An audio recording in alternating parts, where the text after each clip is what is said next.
Well, with 8 minutes to go, Shaka, Arsenal were on course for all 3 points. Then an unbelievable turnaround and Chelsea get the win. So what happened in those last 8 minutes? Well, some might point to a characteristic Arsenal collapse at the end. Listen, if I'm involved with Arsenal, if I'm an Arsenal fan, I'm sitting in our dressing room, I feel a little bit hard done by because I thought Arsenal's football for the majority of the game deserved more than certainly what they took out of it and what will be the headlines in tomorrow's papers. I thought Arsenal played very well. Arteta somehow found a way to again include Lacazette, Aubameyang and Mesut Ozil, yet they defended as a team very well. I think that's a huge step in the right direction. As much as I understand the disappointment, I think that disappointment came because of an individual error by one of Arsenal's more consistent performers in Bernd Leno, who just misjudged the flight of a ball. And but for that goal, you can make the argument that Arsenal go on, hold on for the 1-0 lead, because let's be honest, Bernd Leno didn't have a whole lot to do before that, and take the 3 points. We'll get to Chelsea in a minute, but how easy is it in football to take positives? Because there were some for Arsenal when you get that sucker blow or sucker punch at the end. Listen, when you have a new manager and things are on the up, you can take positives even from very bleak situations, which this is. On the other hand, if this were under Emery, you find a way to take a negative out of it because you felt things were crumbling under Unai Emery.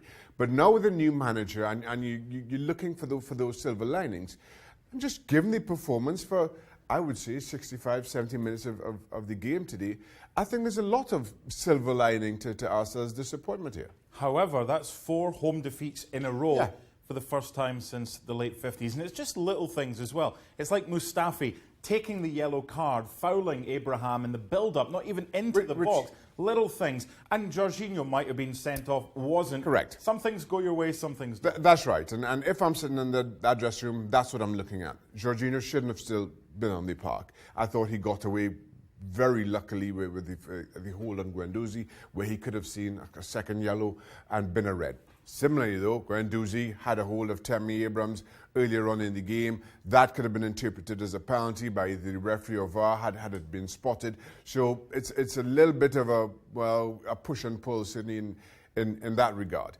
And then as we mentioned the error by Bernd Leno. And you're right, Mustafi hadn't been booked. So the sensible thing, hindsight is 2020, would have been to track Tammy Abrahams, commit the foul in the centre circle, you take a yellow and you reset. But maybe, and I'm trying to find an excuse for Mustafi here, is after you played as well as you did for 70 minutes, you were in the lead for as long as you do, you feel that at this point, even at 1-1, it's 2 points lost, and you go chasing that.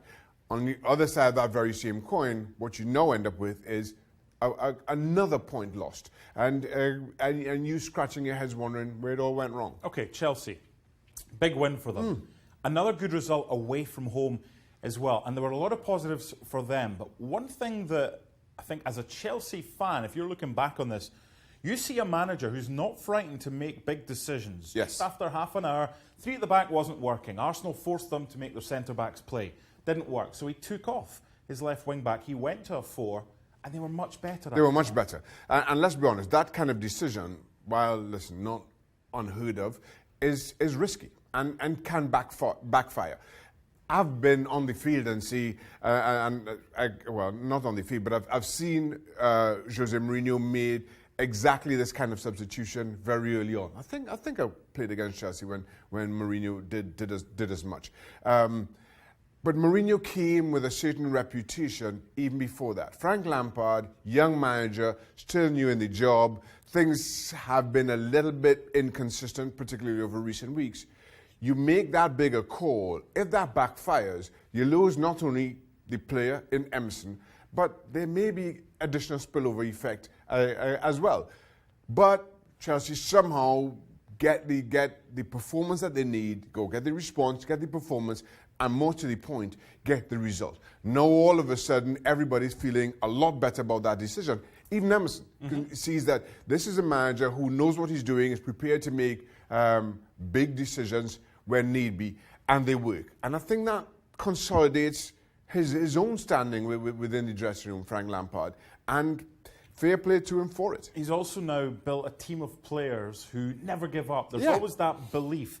You've got 8 minutes left, you're 1-0 down, You get the goal back from an error, you take Yeah. it. But a lot of teams would be like, yes, a point at a tough place. For them, because they haven't won there since January 2016, but then they kept going and they kept pushing. And listen, they broke out of an Arsenal attack and counter-attack to very good effect. We pointed out the errors that Arsenal made, maybe in not shutting that down sooner. But you're right. Absolute credit to Chelsea here, with not just dropping numbers back and consolidating for that point. They were prepared to leave players at the park, even if it was just a couple in the form of Tammy Abraham and Mason Mount, and then get others joining in.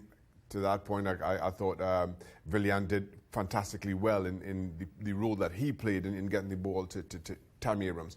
But from a team's perspective, despite being second best, particularly in that opening half an hour, I will say maybe even extend that to an hour.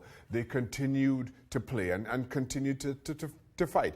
And though Arsenal had the better of the exchanges, the fact that they couldn't find the back of the net themselves meant that Chelsea was still always in the game. It's a big win for them. It's a big win. Are they going to finish fourth? I still think that they're the fourth best team in the league. And so as we sit right now, and I accept fully with a half of the season left to play, and Chelsea still in the midst, I think, of a desperately inconsistent spell, I think they go on and do it. Opinion subject to change. Of course. They always are when they're my opinions. Good game, this one. Arsenal thought they got it in the bag, but Chelsea come away